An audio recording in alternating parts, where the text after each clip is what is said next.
방송에서 제공하는 투자 정보는 투자 판단에 대한 조언입니다. 방송에서 제공하는 주식의 가치, 가격 상승 및 가격 하락에 대해서는 방송사에서 보장하지 않습니다.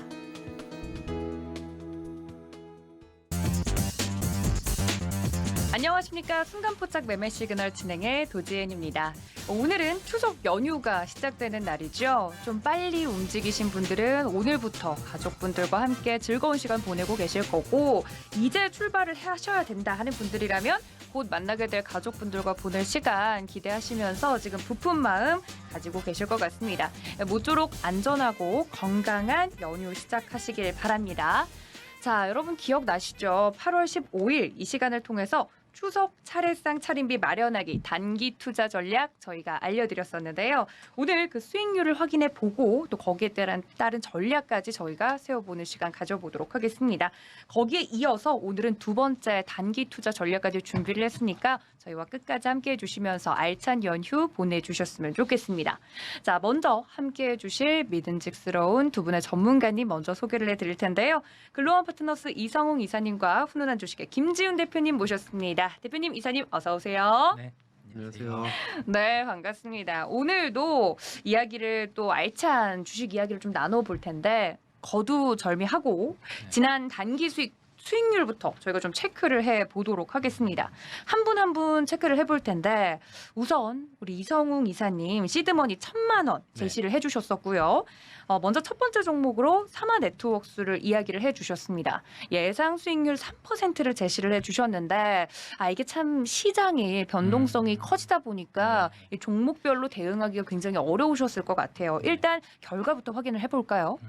결과는 마이너스 10%였어요. 네, 마이너스 10%. 이건 옳지 않은데.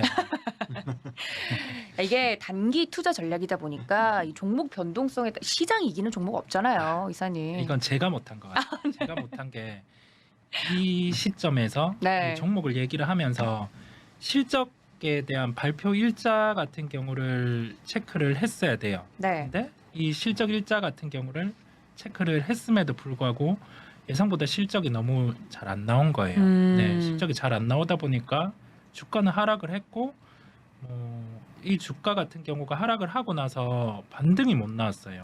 네, 왜냐하면 예상치보다 실적이 좀 많이 안 좋게 나왔었거든요. 분기가 한 31억 원 정도 영업이익 기준으로 나오다 보니 어닝 쇼크가 나왔었군요. 예. 주가는 조정이 나왔고 그 조정 안에서 그 컨텐츠와 관련된 종목들 같은 경우는 좀 한 차례 조정이 나올 때는 좀 연속돼서 나오는 면이 있어요. 나오는 면이 있다 보니 그런 현상이 나타났고 지금 여기에서 그래도 포인트를 짚고 넘어간다고 하면은 네. 올해 그 예상 실적이 한 150억 원 이익 수준이었는데 그 정도가 나아지는지 여부가 중요하겠어요. 상반기 기준으로는 합계 한 70억 정도 수준. 근데 상반기만큼 나와줘야 하는데 이게 그 컨텐츠와 관련된 종목들은 신작 스케줄이 중요한데 금수저란 작품이 9월 방영 예정에 있고 예. 좀 하반기에 멘탈리스트라는 본 것 같아요. 네, 예. 이 작품이 그 HBO 오리지널 기준으로 좀 리메이크돼서 방영이 되는데 그 점에 초점을 맞춰서 조금은 살펴볼 필요가 있는 상황입니다. 있는 상황인데 조금은 시장에서 이제 좀 변두리로 빠지고 있는 종목이기는 해요. 콘텐츠 쪽이. 그래서 조금은 유의하면서 또 계속 업데이트를 드리겠습니다.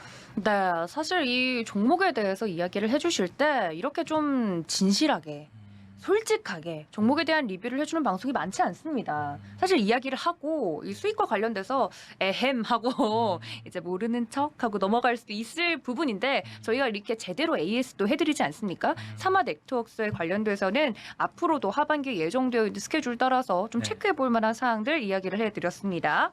자, 이어서 수익률을 확인해 볼 종목 우진이었습니다. 우진은 상태가 어떤가요? 우진도 그때 제시한 가격 대비해서는 마이너스 10%예요. 비슷하네요. 사마 빠졌죠. 네트워크스랑. 네, 네네. 제가 못한 겁니다. 당연히 제가 못한 건데 여기서 예. 생각해 볼 게 그 원전에 대한 모멘텀은 존재를 해요. 근데 모멘텀은 존재를 하는데 첫 번째로는 좀 1등 주구는 아니었다.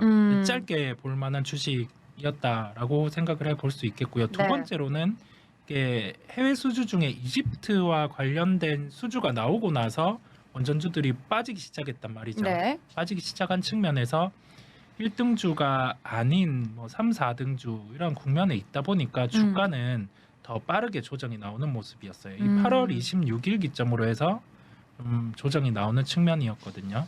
그렇다 보니 지금에서는 생각을 할 점은 우리가 상반기를 지나오면서 뭐 태조 이방원 이러한 종목들이 네. 강했어요. 업종이 강했는데 여기에서 그 강한 업종 안에서도 이제 종목들이 추려져서 움직일 거거든요. 그 점을 생각을 하고 접근이 필요하겠고 두 종목의 사례 그러니까 사마네트웍스 후진에서 알 수 있는 점은 제가 그 못 짚고 간 점은 그때 손절 가격을 제시를 드리지 않았어요. 아, 네. 예, 드리지 않으면서 제사상에 좀 폐를 끼쳤는데 아, 근데 마음속에 손절가는 있긴 있으셨잖아요. 네, 뭐 네. 기본적인 손절은 제시했어야 되는데 그것도 제 음. 잘못입니다. 아. 네, 제가 잘 못한 건데 다음에 이 언급을 드릴 때는 네. 그 손절도 중요하고 그다음에 매수에 대한 타이밍 당장 우리가 그 녹화를 하고 녹화? 네. 그 방송을 방송을 하고, 진행하고 그 타이밍에 대해서 주가는 변해 있을 텐데 그 특정 시점에 대해서도 함께 언급을 드려야 된다는 생각이 들었습니다. 네.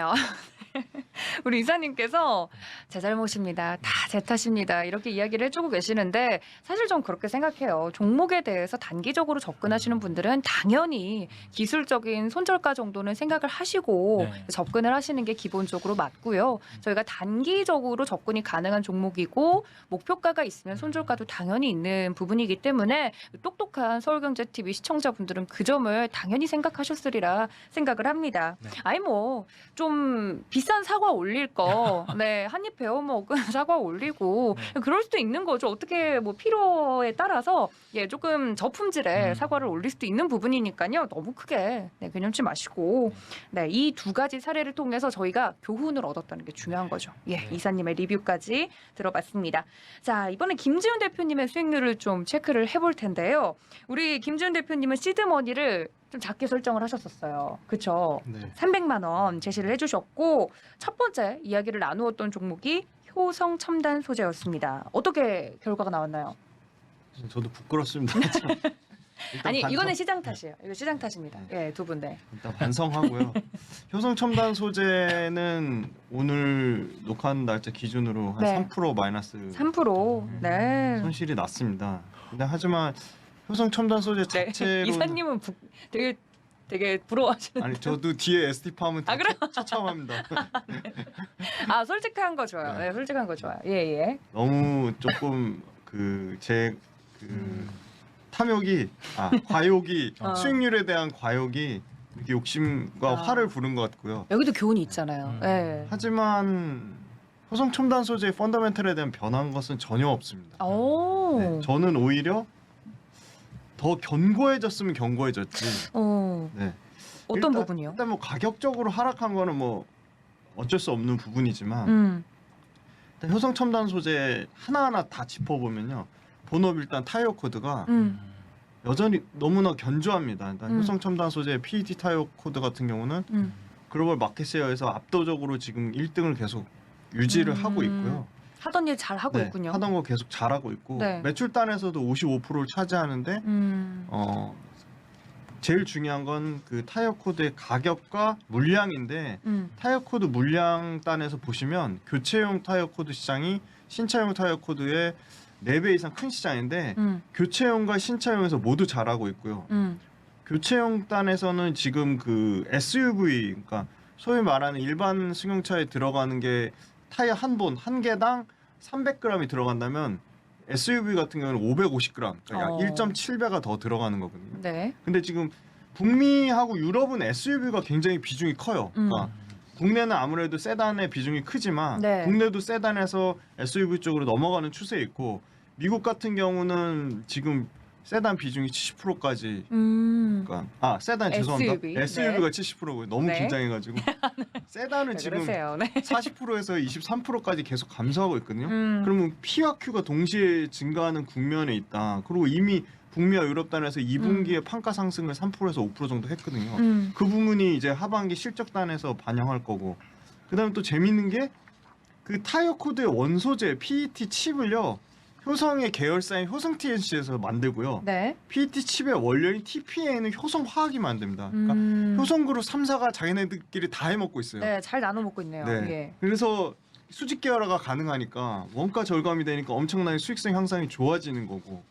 그다음에 베트남에 설비 증사를 하는데 베트남은 전기료가 국내 3분의 1밖에 안 돼요. 그러니까 베트남에서 설비 증사를 하면 할수록 원가 절감 효과가 커지는 거죠. 그래서 마진단에서 꺾이는 건 전혀 없어요. 물론 그날 준비한 거 대비 가격은 빠졌지만 본업은 계속 탄탄해지고 있고, 그다음에 계속 말씀드리는 탄소 섬유하고 아라미드 섬유 여전히 제가 체크해본 결과는 없어서 못 판다. 그러니까 탄소 섬유 같은 경우 돈이 되니까 계속 연평균 증설을 하고 있고요. 그러니까 증설하는 모멘텀이 있는 회사는 계속 지켜봐야 돼. 2차 전지 소재가 최근에 조정받고 있지만 여전히 중장기적으로 계속 긍정적으로 볼 수밖에 없는 상황인 거는 캐파 증설이 줄지 않고 있거든요. 네. 근데 효성첨단 소재의 타이어 코드랑 광 케이블, 이 아라미드 섬유 쪽에서도 연평균 10%의 성장이 나오면서 계속 증설을 하고 있습니다. 그래서 아라미드 캐파 같은 경우는 국내 코어롱이 한 7,500톤, 이 효성첨단 소재가 증설해서 이제 3,750톤이거든요. 이제 시작 단계로 보고 있고, 아라미드 같은 경우는 그렇고, 탄소 섬유 같은 경우는 7월달에 이미 2,500톤 증설해가지고 지금 6,500톤이에요. 근데 이게 올해 같은 경우 내년 4월까지 9,000톤, 약 10,000톤까지 늘릴 것으로 예상하고 있고, 2028년까지 24,000톤까지 증설할 경우에 이게 다 매출단에서 반영이 될 것이다. 그리고 마지막은 탄소 섬유하고 아라미드가 당연히 고마진이거든요. 그러니까 이 고마진의 이익 제품들의 올해 매출단에서 비중이 10% 언더인데 내년에 15%까지 확대되면 당연히 좋아질 수밖에 없다. 그럼 왜 이익이 깎이느냐? 올해는 이익이 한 8% 정도 깎여요. 그 이유는 베트남 스판덱스 공장이 얘네가 반영이 돼요. 네. 그것 때문에 수익성이 급락했는데 베트남 그러니까 이 스판덱스 관련된 업계도 이미 증설할 건 다 증설했어요. 그래서 스판덱스도 이제 가격이 떨어지는 거는 다소 좀 완화 국면에 있을 거라고 보고 있기 때문에 효성첨단 소재는 본업이 너무 견조하고 거기다 탄소 섬유하고 아라미드 섬유가 그 신성장 동력으로 잘 믹스가 잘 된 회사이기 때문에 수소 관련된 거는 정책이 계속 이제 나오면 나올 것이라고 보고 있어서 네. 저는 가격은 3% 빠졌지만 오히려 매수 오. 기회다라고 보고 있습니다. 그러니까 투자 포인트가 훼손이 된 게 아니기 때문에 중장기적으로는 네. 여전히 견조하다. 오. 그래서 저도 현금을 갖고 있다면 샀을 거예요? 너무나 사고 싶은. 네. 알겠습니다. 오히려 이렇게 위기를 기회로 네. 또 복구할 수 있는 종목 중에 오늘 효성첨단 소재 이야기를 들어봤고요. 자, 그렇다면 긴장하셨다고 했는데 ST팜이 나오기도 전에 긴장하셨다고 하면 어떡합니까? 이 종목도 한번 체크를 좀 해보도록 하겠습니다. 저희 얼마나 솔직한 방송입니까? 그렇죠? ST팜은 결과가 어떤가요, 대표님? 이게 8월 12일 날 종가가 거의 최고점 수준이었거든요. 11만 원 수준이었어요. 예. 제가 이거 말하면서도 부담된다고 말씀을 드렸던 것 같기도 하고 안 가격적으로는 했던 것 같기도 하고. 부담스럽다고. 예. 굉장히 부담스러운 가격인데 가는 놈이 더 간다. 최근에 그랬죠. 계속적으로 장세가. 느끼는 거는 방산주 가는 놈이 계속 갔고요. 그렇죠.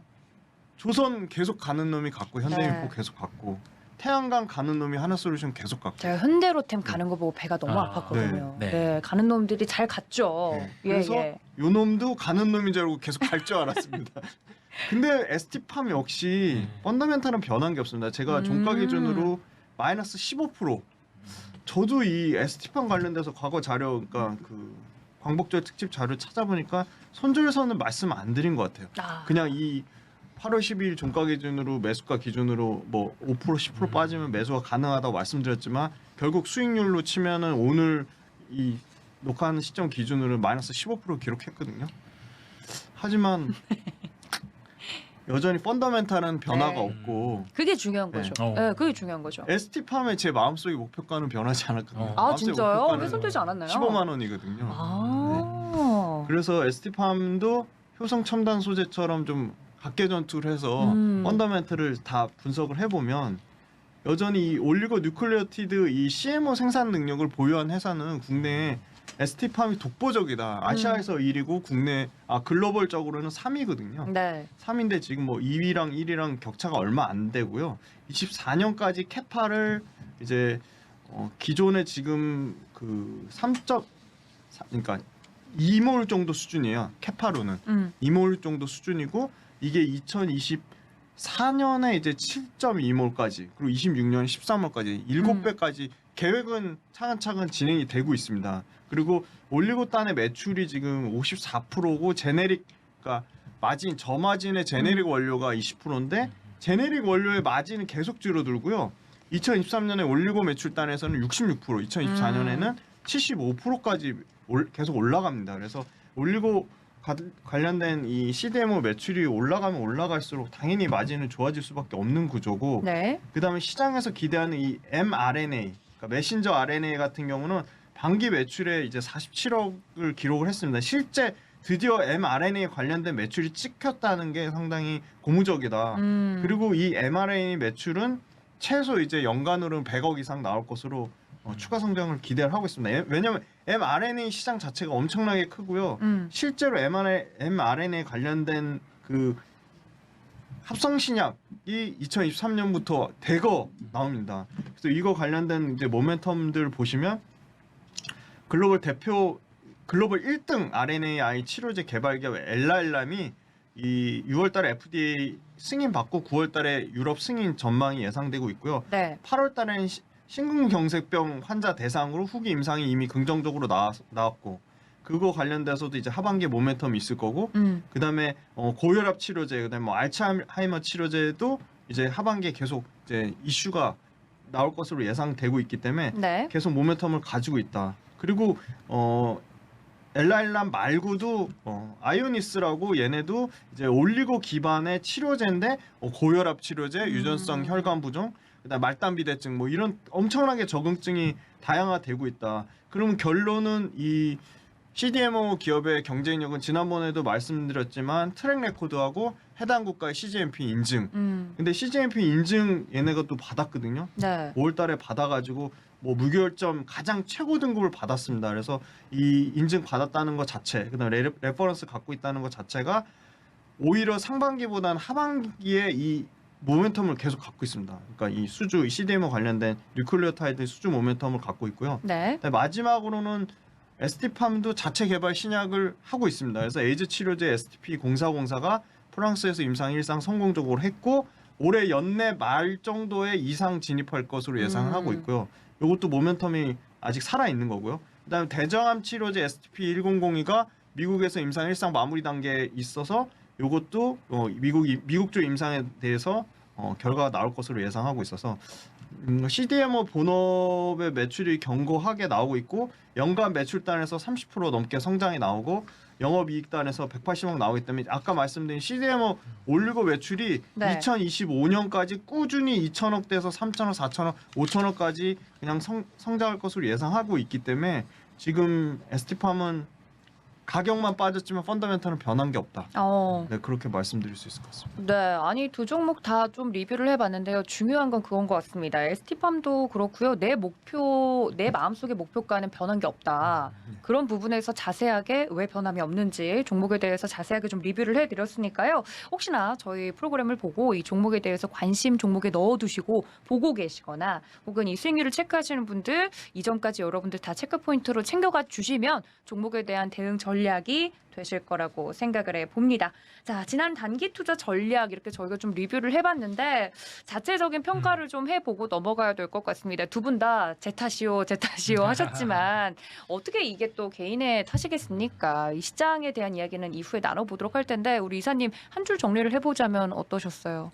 일단 실적 시즌에는 실적에 대한 체크가 중요하다는 점, 음흠. 그 점에 대해서 한 번 더 저도 뭐 인지를 하게 됐고 네. 그다음에 업종 내 1등주에 대한 접근이 중요하다는 어. 점, 네, 그 정도로 생각하면서 예, 다음에는 좋은 결과로 말씀드리겠습니다. 그러니까요. 네, 우리 이사님께서 정리를 또 해주셨는데 우리 김지훈 대표님은 한 줄 정리 어떻게 해볼까요? 저는 좀 더 가격 전략을 정교하게 가져가자. 아, 그렇게 말씀드릴 수 있을 것 같고 그 정도입니다. 아, 네. 아쉽다. 하지만 여러분, 여기서 끝이 아니기 때문에 너무 크게 걱정하지 않으셔도 될 것 같습니다. 저희 오늘도 새로운 주제를 또 준비를 했으니까 어떤 주제, 이번 주제는 내가 또 어떤 전략을 펼쳐보겠다 두 분이 생각이 있으실 것 같고요. 자, 이렇게 자체적인 평가까지 이야기를 들어봤습니다. 자, 그렇다면 본격적으로 오늘 단기 투자 주제를 공개하기 전에 제가 이런 이야기 계속 드렸죠. 네. 이거는 시장 탓이에요. 라고 이야기를 계속 드렸는데 이 시장에 대한 이해 없이 종목만 잘 고른다는 건 사실 말이 안 되잖아요. 시장에 대한 분석을 해보고 넘어가도록 하겠습니다. 최근 시장 흐름, 이 추석 연휴에 저희 방송이 나갈 예정이기 때문에 지난 추석 연휴 지난 시장까지 좀 쭉 되돌아보실 것 같아요. 투자자분들이. 네. 최근 시장이 어떤지 한번 체크를 해보고 넘어갈 텐데 우리 김지훈 대표님 최근 시장 흐름 어떻게 좀 보고 계세요? 추석 연휴 전까지를 봤을 때. 그러니까 역대 추석 전에 봤을 때는 다 장이 별로 안 좋았던 것 같아요. 아, 그죠. 네. 그 역사적으로 확실히 봤을 때, 한번 그죠? 다 정리를 조금 하고 넘어가는 것 같아서 네. 그거에 대한 부담감이 있어서 장이 좀 계속 빠지고 미국장 뭐 6일 연속 하락 나왔고요. 그러니까요. 그러니까 다들 현금을 좀 챙기시고 좀 쉬시나 봐요. 네. 연휴 때는 다 부럽다. 좀 네. 그런 것 같습니다.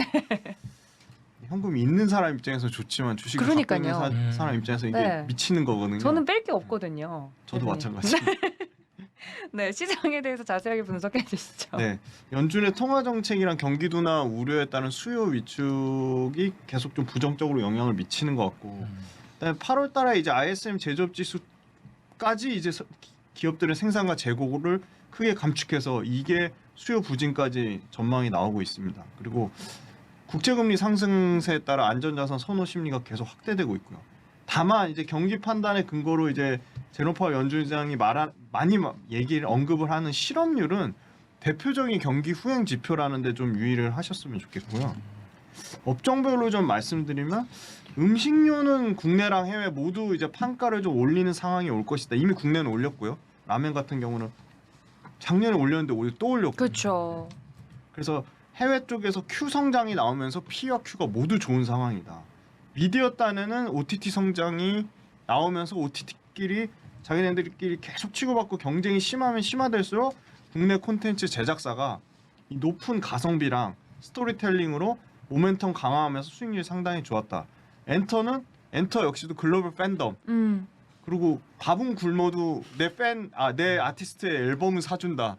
그런 엄청난 이 글로벌 팬덤 때문에 음반사들, 엔터 기획사들 수익이 너무 좋고요. 너무 잘 나가고 있죠. 네. 엔터 기획사들도 재밌는 게 저연차들, 1년차, 2년차, 3년차 아티스트 특히 걸그룹이요. 50만 장 좀 앨범 4세대 팝니다. 네. 네, 여자 3세대, 아이돌들이 4세대 아이돌들이 너무 잘 나가고 있죠. 앨범은 뭐 30만 장에서 50만 장씩 팝니다. 네. 그래서 그 수익 분기점이 굉장히 빨라졌다는 점이고요. 그 다음에 이제 가장 또 제가 좋아하고 또 시장에서 가장 관심 많은 2차 전지 관련주들은 미국발 공급망 협상력 강화로 이제 중국을 약간 배제하는 쪽에 중국과 경쟁하는 국내 업체들이 당연히 긍정적인 수혜를 받을 것으로 보고 있고요, 여전히. 네. 근데 EU, 유럽 또한 원자재법 추진하면서 공급망 협상력 강화 법안을 나타내고 있습니다. 그래서 단기간 내는 대체 공급망 확보가 좀 어려워서 최근에 뭐 세비캠이라든지 성일라이트 같은 리사이클링 회사들이 관심을 갖고 있지만 긴 흐름으로 봤을 때는 여전히 K배터리가 이 인플레이션 감축 법안을 넘는 그 미국과 합작공장, 그러니까 LG 에너지 솔루션은 GM이랑 강력하게 합작 그걸 하고 있고 네. 포드는 SK온, 그러니까 이런 합작 공장 형태가 본격화되면 될수록 당연히 배터리 소재단과 장비단은 계속적으로 수혜를 받을 수밖에 없다고 보고 있고요. 그다음에 인터넷 업종단에서는 하반기는 2분기 대비 상반기가 너무 안 좋기 때문에 2분기에 소폭 개선될 것을 보고 있는데 안 좋은 부분은 광고 회복 지연이고요. 다만 이 부분을 20, 30대 유저들의 트래픽을 공략해서 이 부분을 비즈니스 쪽으로 확장하면서 콘텐츠까지 같이 연결돼서 콘텐츠 쪽의 고성장을 누리고 있고요. 그다음에 제약바이오 쪽은 9월 9일부터 9월 13일까지 이제 요번 주네요. 이제 따끈따끈한 에스모라고요. 유럽 종양학회인데 네. 세계 3대 종양학회에 달할 정도 굉장히 큰 학회인데 여기서 이제 셀트리온, ABL 바이오, 뭐 제넥신, 네오이문텍, HLB 등이 항암 신약 연구 데이터를 공개해서 요게 제약바이오 쪽에서는 단기적으로 좀 짧게 모멘텀이 좀 나올 것으로 보고 있고요. 그다음에 IT 부품 쪽 폴더블 판매가요. 네. 엄청납니다. 지금 초기 판매 이미 신기록 기록했고 유럽 판매가 폴더블 전작의 2배 넘게 증가를 하고 있거든요. 물론 주기적으로 판매 동향을 체크해야겠지만 유럽 단에서 영국, 독일, 프랑스, 스페인, 네덜란드 36개국에서 골고루 잘 팔리고 있다는 점에서 폴더블 부품 관련주는 좀 관심 있게 지켜보자.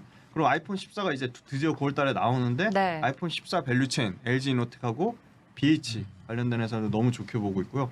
그다음 신규 성장 산업은 로봇을 굉장히 좋게 보는데요. 로봇 이미 북미에서 로봇 주문 금액이 전년 동기 대비 25% 증가한 7,885억, 이제 8천억 가까이 이제 분기당 이제 조 단위로 이제 매출 주문 금액이 늘어날 것을 보고 있고요. 재밌는 건 로봇의 주문의 60%가 자동차 회사입니다. 그러니까 이제 네. 자동차 회사는 시작 단계고 그 외에 식품 그다음에 더 물류 퍼져가겠죠. 유통 더 네. 전방 산업이 다각화되는 거는 분명할 것을 보고 있고요. 국내 또한 이제 공장 자동화 무인 추진 관련돼서 기업이 계속적으로 늘어나고 있다. 그래서 로봇 관련된 회사들, IT 부품, 그다음에 아까 말씀드린 이제 전기차, 그다음에 가격 상승 모멘텀을 갖고 있는 음식료가 업종별로 좀 좋게 보고 있고요. 연기금이 8월달에 3.6조, 4조 가까이 채권 순매수했고요.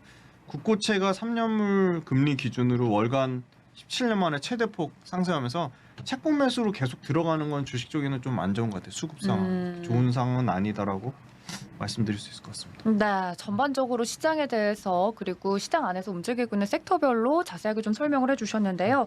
이렇게 이야기만 들으면 하반기에도 또 투자할 곳이 많아 보이기도 하고요. 문제는 제가 현금이 없다는 것인데. 네. 그렇다면 이성욱 이사님의 시장 분석도 좀 들어보도록 하겠습니다. 이사님 최근 시장 어떻게 좀 보셨어요? 네, 일단 강했던 태조 이방원으로 네. 이끌어지는 그 업종들 같은 경우는 이제 차익 실현이 부분별로 나오고 있는 점을 볼 수가 있어요.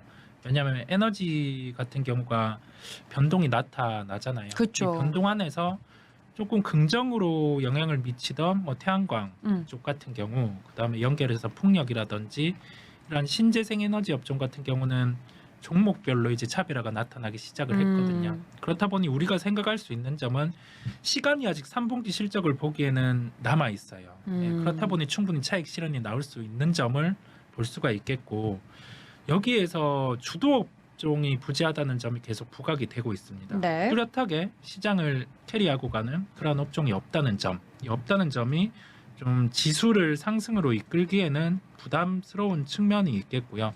우리나라의 시장 특성상 시총 상위주들 중에서 1위, 3위가 삼성전자, IT죠. SK 네. 하이닉스잖아요. 비중이 한 30%인데 지금 시장 참여자로 봤을 때도 밸류의 매력은 이제 생기고 있는 구간인데 여기에서 이 종목들을 편입해서 강하게 가지고 갈 명분이 크게 보이지 않는 거죠. 그러니까 삼성전자가 네. 많이 내려오더라도 네. 강하게 매수를 할 만큼 매력적이진 않다. 네, 그렇죠. 삼성전자는 아직 우리가 볼 수 있는 이익 대비 시총이라든지 아니면은 내재 가치를 봤을 때 싼 구간에 진입을 하고 있으나 아직은 그래도 의문점이 있는 점. 근데 SK 하이닉스는 역사적으로 밸류 하단까지 오고 있어요.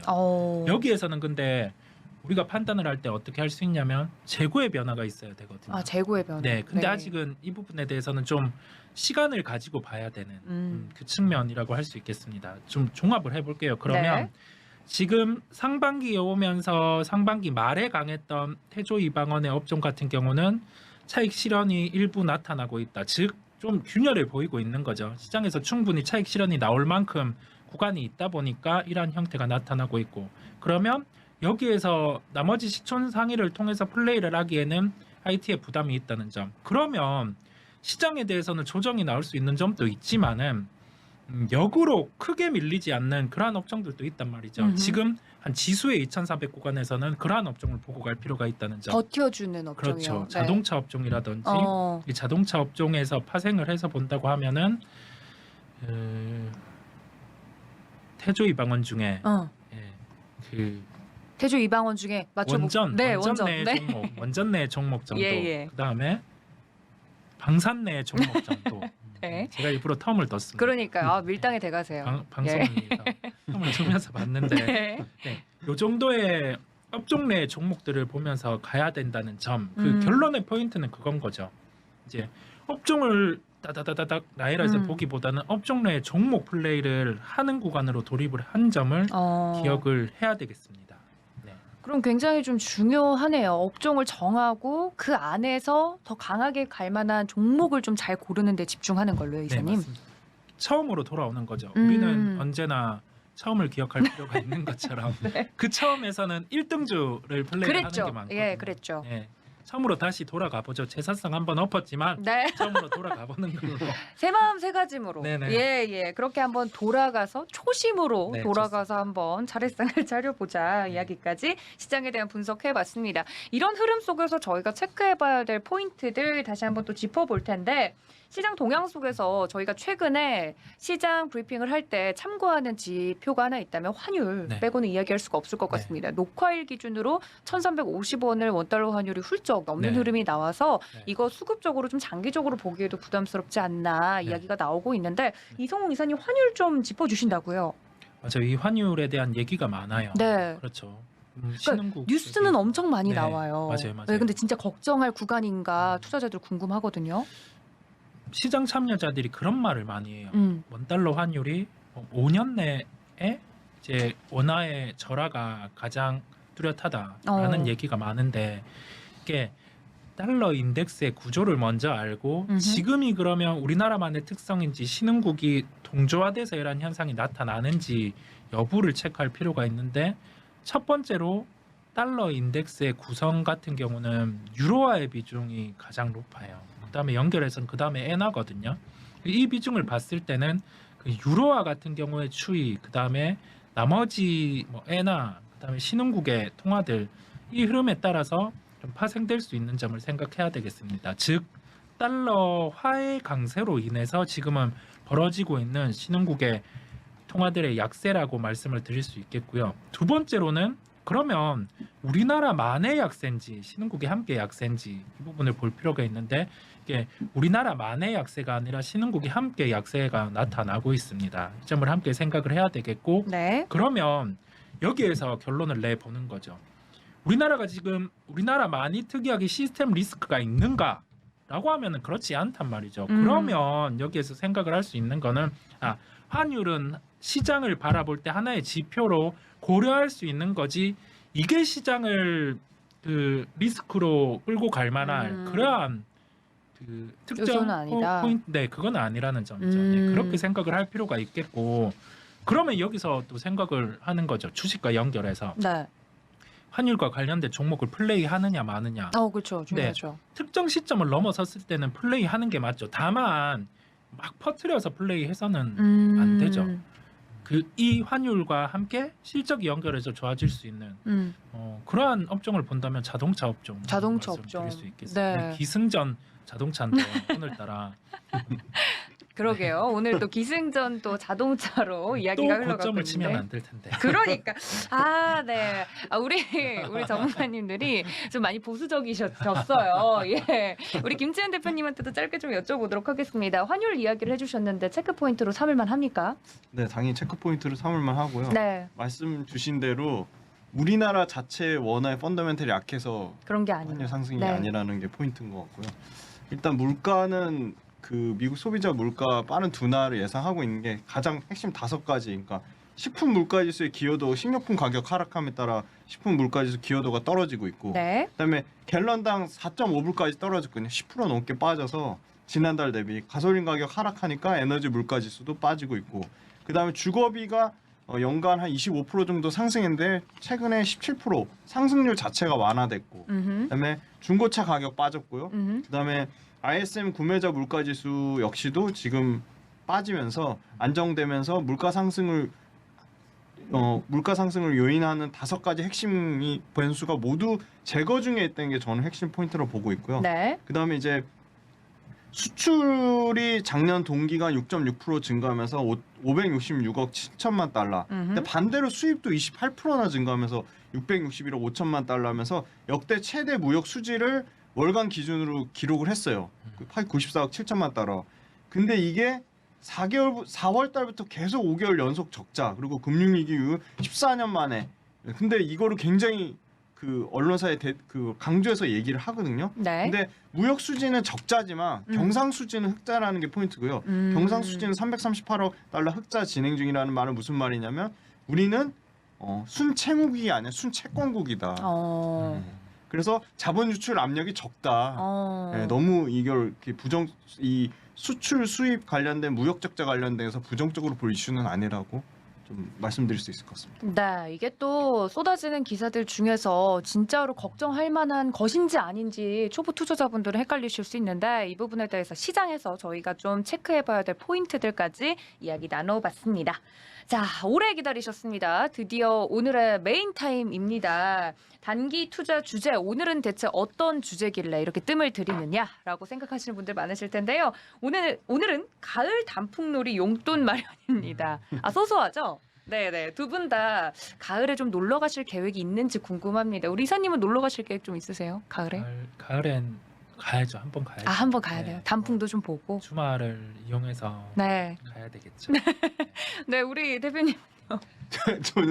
저는 지난주에 휴가를 다녀와서 아, 양심상 안 네. 가나요, 이번에? 가기가 어려운데 이성우 이사님 갈 때 좀 아, 같이. 따라갈 수 있으면 좀 알겠습니다. 아니, 가보면 어떨까? 고독하게 즐기고 싶어 네. 하시는 것 같은데 저희가 눈치 없이 끼는 게 아닐까요, 대표님? 아닐 수도 있습니다. 아닐 수도 있군요. 알겠습니다. 이렇게 소소하게 주제를 좀 잡아서 진행을 해볼 텐데, 자, 그렇다면 수익금을 어느 정도 챙기는 것이 좋을지, 그리고 단기 투자 기간은 어느 정도로 정하는 것이 좋을지 이야기를 좀 나눠봐야 될 것 같습니다. 우리 이성홍 이사님은 그 금액이랑 네. 기간까지 좀 이야기를 해주시면 좋을 것 같아요. 네네. 이번엔 뭐 짧으면 짧다, 길면 길다. 어느 정도 수익금을 좀 바라고 접근하는 게 좋을까요? 일단 단풍의 만개가 언젠가요? 혹시? 한 10월쯤 돼야 10월? 되지 않나요? 네. 그러면 한 달. 아, 한 달. 네, 그러면 한 한 한 달. 달. 단풍 만개 이전에 돈을 벌고 가야 되니까 한 달로 하겠습니다. 지금이 9월 한 중순쯤 넘어가고 있다고 생각했을 네네, 때 네. 한 10월 중순까지 네. 네, 수익이 날 수 있도록 우리 대표님은요? 김지훈 대표님. 저는 조금 여유 있게 한 달 반. 한 달 반? 11월까지? 네. 11월 정도까지? 네, 11월까지 보겠습니다. 그때까지 네. 막 마지막 단풍이 지기 직전까지 한번 보겠다. 알겠습니다. 각각 어느 정도 수익금을 가지고 수익에 도전하실지 수익 퍼센테이지 어느 정도 수익을 좀 볼 수 있겠다. 이 저는 기간이면 5%로 가겠습니다. 5%. 네, 5%. 이성홍 이사님 5%. 우리 네. 김지훈 대표님. 전 두 종목 준비했는데요. 종목별로 하나는 10%, 하나는 저는 5%에서 8%. 아니 너무 빠져나갈 구멍이 넓은 거 아닙니까? 네. 예, 알겠습니다. 6% 하겠습니다. 10% 6% 하겠습니다. 아, 10% 6%? 네. 그러면 한 5%에서 10% 사이 네. 그 어딘가의 수익을 노리고 저희가 단풍놀이 할 때 좀 풍성하게 그러니까 편의점 김밥 먹을 거 예, 수제 김밥 먹고 약간 이럴 수 있는 금액으로 저희가 좀 도전을 해보도록 하겠습니다. 그러면 가능 이 수익 퍼센테이지에 저희가 도달을 하려면 시드머니는 어느 정도가 필요할지 그러니까 목표 금액까지는 저희가 예민하다면 네. 시드머니 저희 시드머니. 저번에도 정했잖아요. 우리 네. 이성우 이사님 이번에 어느 정도로 산정하시겠어요? 이번 또 1,000만 원. 이번에도 1,000만 원이요? 1,000만 원에 50만 원을 벌도록 하겠습니다. 아, 오케이, 알겠습니다. 우리 김지현 대표님은요? 아, 저렇게 몸을 사리시면 근데 저는 500만 원 하겠습니다. 500만 원. 네. 지난번에 300만 원이었는데. 한 1억 들고 오라 해야 되나? 이렇게 한번 연봉 한번 딱 버는 걸로. 아, 안 됩니다. 그럼 너무 자극적이어지기 알겠습니다. 때문에 네네. 네, 각각 1,000만 원 그리고 500만 원으로 목표해 보도록 하겠습니다. 자, 그렇다면 저희 정확하게 시드머니 다시 한번 정리를 좀 해보도록 하겠습니다. 우리 이성우 이사님은 난 1,000만 원으로 다시 네. 재도전하겠다. 우리 김지훈 대표님은 500만 원으로 시드머니로 한번 도전해 보겠다 이야기를 해주셨습니다. 자, 그렇다면 이런 수익금이 도달이 가능하도록 첫 번째 섹터와 종목을 적어주실 텐데 적어주실 게 3가지입니다. 첫 번째 섹터 그리고 종목 예상 수익률까지 지금 화이트보드에 적어서 공개를 해 보도록 하겠습니다. 자, 이사님과 대표님 적어 주시죠. 자, 저희가 지난번에 그 종이로 해가지고 너무 없어 보인다 이야기가 나와서 하고 자, 네. 섹터, 종목 그리고 예상 수익률입니다. 하나 둘 셋 하면 오픈해 주시면 되겠습니다. 자, 하나 둘 셋 빠밤. 네, 두 분의 종목 공개가 됐습니다. 우리 이성홍 이사님 BHI 그리고 우리 김지훈 대표님 SPG 두 개의 종목이 공개가 됐는데요. 와, 두 분 다 글씨 잘 쓰시네요. 네, 먼저 우리 김지훈 대표님 먼저 이야기를 들어보겠습니다. 아까 로봇 이야기를 긍정적으로 하신 이유가 있었네요. 그럼 완벽한 밑에 빌드업. 흘려놨네요. 그러니까요. 이 빌드업이 미리 진짜 흘려놨네. 탄탄하다. 네, 로봇 이야기 천천히 해주시죠. 네, SPG는 너무 잘 아실 것 같아요. 모터 회사거든요. 네. 가전제품, 에어컨, 뭐 세탁기, 냉장고 안 쓰는 데가 없습니다. 이 SPG가 하는 모터가. 그리고 로봇 관련된 산업 최근 주가 흐름이 되게 재밌어요. 실적이 안 나는 회사들, 신규 상장한 회사들까지도 고점 놀이를 하고 있어요. 안 빠지고 있고. 그만큼 굉장히 주가가 견고하다. 그리고 하반 경지성을 지지해주고 있고요. 근데 불안해요. 실적이 안 나는 회사들 투자하기에는. 근데 대부분의 로봇 회사들이 적자고요. 매출액이 300억이 안 됩니다. 근데 SPG 같은 경우는 매출단에서 4천억이 넘는 회사예요. 영업이익단에서는 거의 380억 정도가 나는 회사고 해외 비중이 높습니다. 원래 모터가 국내 비중은 20%밖에 안 되고요. 중국이 40%. 해외 매출도 다변화되어 있습니다. 중국 단에서 한 40%인데 중국 비중은 줄어들고 있고 미국 쪽으로 매출이 늘어나고 있어요. 미국은 25%. 유럽은 이제 막 개발하고 있으니까 한 7%에서 10% 정도고요. 나머지 이제 동남아시아. 근데 해외 매출 비중이 한 80%를 차지할 정도로 매출처가 굉장히 다변화되어 있고 안정적입니다. 그리고 압도적으로 이 속도와 토크를 컨트롤하는 소형 기어 모터에서는 국내 시장 점유율 1위입니다. 근데 마진이 굉장히 박하거든요. 네. 그래서 국내 가전용에서 이제 산업용 모터 쪽으로 산업용 같은 경우는 마진이 10%에서 15% 정도까지 나오기 때문에 이 주력으로 이제 공정 자동화나 뭐 물류 자동화나 그다음에 디스플레이 쪽에 모터를 납품하고 있고요. 실제 삼성의 세메스라는 장비, 그러니까 자체 장비 회사죠. 세메스에 납품을 하고 있고, 그다음에 미국의 글로벌 탑인 그 CNC 공작기계 만드는 회사에도 이 로봇 관련 이 감속기 그리고 아까 말씀드린 모터 관련된 걸 납품하는데 감속기는 이제 시작이거든요. 감속기가 이제 그 속도하고 힘을 제어하는 회전 운동하는 모터의 힘과 속도를 이제 제어하고 바꾸는 역할을 하는데 산업용 로봇으로 치면 관절 역할이라서 이 감속기가 얼마나 중요하냐면 그 핵심 부품 중에 원가 단에서 30%에서 40%까지 차지하거든요. 그만큼 감속기가 중요한데 압도적으로 일본이 뭐 그 하모닉 드라이브라는 일본 감속기 회사가 그게 고유명사처럼 될 정도로 하모닉 드라이브 감속기가 네. 쓰였는데 이제 막 국산화 수요가 나오고 있어요. 그래서 그 대형에 들어가는 SR 감속기 같은 경우는 일본의 이 나브테스코라는 회사가 거의 독보적이고 네. 소형 감속기 쪽은 하모닉 드라이브가 독보적인데 이것 국내 로봇 회사조차도 다 일본 거를 썼는데 이제 국산화가 돼서 실제 협동 로봇 만든 레인보우 로보틱스 상장사인데요. 레인보우 로보틱스랑 최종 통과해서 이제 드디어 납품을 하기 시작했고요. 그다음에 2019년에 이미 중국 다관절 로봇이랑 MOU 체결해서 그것도 이제 협동 로봇 쪽으로 양산이 진행될 것으로 보고 있고 로봇 시장 자체는 당연히 5월달에 윤석열 정부에서 핵심 국정과제 110대 거기에 들어갔죠. 당연히 들어가 있고요. 로봇 세계 3대 강국 목표로 하고 있습니다. 그리고 두 번째는 그러니까 국내 대기업들이 계속 LG전자만 해도 로봇 관련된 회사 지분만 1,000억이 넘거든요. 현대차는 보스턴 다이나믹스를 조단위로 인수를 했고요. 그래서 차세대 먹거리로 이미 하고 있다. 그래서 로봇 관련된 회사 중에 정말 중장기적으로 매출과 이익이 컨펌이 되는 보증이 되는 회사이기 때문에 이게 진짜 안 빠졌는데 최근에 드디어 차트상으로 보니까 드디어 매수할 고점 대비 구간이 왔나요? 20%가 빠졌습니다. 근데 거래량이 막 터지면서 빠진 게 아니고 네. 거래량이 거의 줄면서 빠져가지고 어. 저는 매수할 볼만하다. 저는 지금 가격대에 매력적인 가격이라고 보고 있습니다.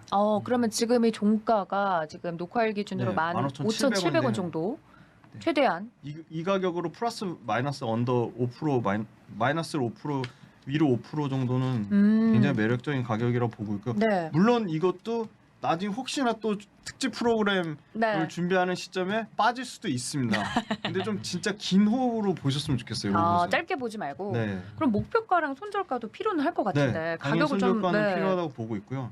일단 목표가는 드디어 이제 이 회사도 워낙 실적이 뒷받침되는 로봇 관련된 회사니까 증권사에서 커버리지가 나오기 시작했거든요. 네. 증권사 커버리지는 뭐 월봉으로도 그 위를 뛰어넘는 2만 원 이상, 2만 4천 원 이상을 보고 있는데 저는 이제 단기로 정말 보수적으로 봐서 전고점 부근인 19,400원을 목표가로 보고 있고요. 저도 제 마음속의 목표가는 길게 봤을 때는 24,000원 이상입니다. 24,000원 이상. 24,000원 이상이고요. 어. 그다음에 이제 손절선은 지금 가격에서 한 10% 정도 언더인 한 13,700원 정도.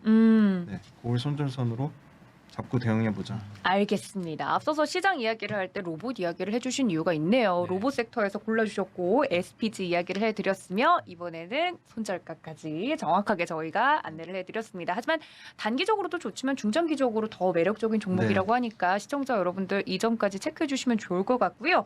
자, 그렇다면 이성웅 이사님의 종목도 들어보도록 하겠습니다. 아까 BH였죠. BHI였죠. 굉장히 또 이 카메라 모듈 혹은 이제 휴대폰 카메라 모듈이란다. 죄송합니다. 원자는. 네. 이거 한 네. 번씩 사람들이 타자 아이고. 치다가 그럴 수 있습니다. 잘못 썼으면 뭐 수익만 보면 되는 거예요. 반성합니다. 네. 근데 그런 경우도 있나요? 종종 종목명을 헷갈려서. 네, 있죠. 막 치다가 덜 들어왔는데 엔터 딱 눌렀는데 보면 오늘 같은 경우도 있었어요. 오늘 같은 경우 뭐지? 폐기물 관련된 기업이 뭐 Y엔텍 이런데 나노엔텍이 막 오르거든요. 이게 뭐지? 폐기물이구나. 했는데 저 같은 사람들이 많았네요. 저 예. 또한 그렇습니다. 저도 아닙니다. 막. BHI 원전 관련주 네, 준비해 주셨는데 네. 정확하게 이야기 좀 해주시죠. 이 원전과 관련해서 종목들이 업종에선 조정이 나왔잖아요. 네. 나오는 상황에서 말씀드린 것처럼 처음으로 돌아가자. 1등주 네. 주가가 일단은 가장 강해. 이게 왜 강할까 생각을 해보는 거죠. 근데 왜 강할까를 주관으로 연결하면 안 되고 우리는 언제나 1등을 찾으면서 팩트 기반으로 봐야 되는 거죠. 이제 여기에서 확산이 될 수 있는 여기에서 확산이라면 원전에서 확산이 될 수 있는 점은 해외에 대한 수주입니다. 근데 그 해외에 대한 수주가 우리나라가 소형 모듈 원전 기반으로 과거에는 스마트 원전이라는 그 하나의 프로젝트를 개발을 했었어요. 네. 그 아랍에미레이트에 수출을 하기 위해 개발을 했었는데 그때 이슈가 있으면서 좀 중단이 됐었죠. 근데 이 소형 모듈 원전과 유사한 부분이 스마트 원전이다 보니까 그때 승인을 받았던 기업들 같은 경우가 또 연속돼서 수주를 받을 가능성이 높습니다.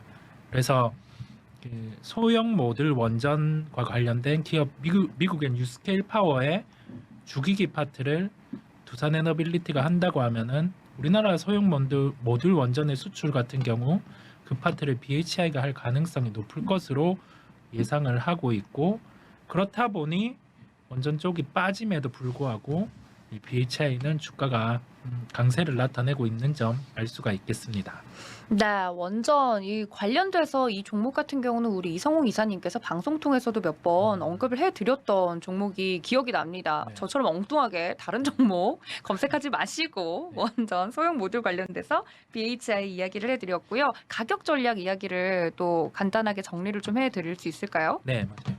이게 주가가 한 차례 하락했었어요. 최근에 보면 한 차례 하락을 했는데 우리가 종목을 볼 때 그 공시도 찾아보는 습관이 필요해요. 뉴스 어려워요. 같은 네. 경우도 함께 연결해 볼 필요가 있는데 이 하락 한 차례의 하락이 그때가 그 공시가 나왔는데 수출 기업이다 보니까 선도환 계약을 하게 돼요. 근데 이게 확정이 된 계약이 아닌데 환율이 오르면서 손실 같은 경우를 공시를 해야 되다 보니까 주가가 조정이 나왔다가 그런데 원전에 대한 수출 이집트 부분이 나오고 주가는 상승을 해 있어요. 그다음에 여기에 녹여 있는 주가에는 복합 화력 발전, 수출 이러한 부분도 함께 존재를 하는 거겠고요. 그러면 이 시장 안에서 지금 강한 주가가 형성돼 있고, 근데 실적을 대입해 보기에는 뚜렷하게 아직은 턴을 한 건 없고, 그러면 향후에 나올 수 있는 요인을 대입해서 접근을 하는 거죠. 시장에 조정이 나왔을 때 이 종목도 함께 조정이 나온다면 접근이 가능하다라는 결론이겠습니다. 매수가는 9,850원대입니다. 요 가격에서 조정이 나온다면 요 정도 가격까지는 나올 수 있겠죠. 그러면 접근이 가능하겠고, 일단은 주도주 같은 경우는 고점에서 한 10% 20%는 조정이 나올 수 있어요. 나올 수 있는데 지금은 주도주 군에서 조정이 나오는 게 아니라 가격적인 절대주가 측면에서는 10,000원 이하 한 차례 조정 나올 수 있기 때문에 9,850원이라는 매수가를 제시를 드리고 목표 수익률은 10%고 손절가도 10%입니다. 매수가의 10% 함께 기억을 하시면서 다음에는 또 이 좋은 결과와 네. 함께 찾아뵙겠습니다. 네, 이렇게 각각 한 종목씩 저희가 이야기를 들어봤는데요. 이 단풍놀이 이야기를 하다가 저희가 너무 느긋하게 즐겨서 그런지 시간 관계상 여기서 마무리를 좀 해야 될 것 같다고 합니다. 사실 두 종목씩 준비를 해주셨는데 각각 숨겨두신 오늘의 한 종목이 더 궁금하신 분들도 있으실 거예요. 그런 분들은 저희 서울경제TV 특집 방송 많이 응원해 주시면 그 종목에 대해서는 단풍놀이가 뭔가요? 겨울에도 놀러 다닐 때 얼마나 많아요. 네, 스키장 가서 어묵꼬치 하나 먹을 거 네, 그냥 탕으로 먹을 수 있는 종목 저희가 또 준비해 보도록 할 테니까 여러분들 그때까지 많은 기대 부탁드리고요. 오늘 저희가 준비한 소식은 여기까지입니다. 온 가족들이 모이는 대명절에 저희와 함께 주식 공부하고 계시는 많은 투자자분들이 계실 겁니다. 그동안 이 휴장이잖아요. 또 국내 증시 쉬어가는 기간이기 때문에 이때 에너지 비축 많이 하시고 또 힐링하시면서 많이들 체력 비축하셔서 추석 연휴 이후에 더 좋은 성적 투자하시길 바라면서 저희는 여기서 좀 인사드리도록 하겠습니다. 또 본 방송에서 제공해드린 정보는 투자 판단에 대한 조언일 뿐 해당 주식의 가치나 수익률을 보장하고 있지 않다는 점까지 알려드리면서 이성훈 이사님과 김준 대표님과 저는 여기서 인사드리겠습니다. 시청해주신 여러분 고맙습니다.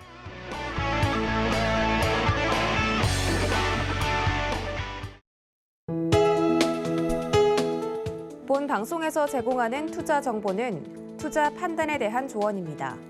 방송에서 제공하는 주식의 가치, 가격 상승 및 가격 하락에 대해서는 방송사에서 보장하지 않습니다.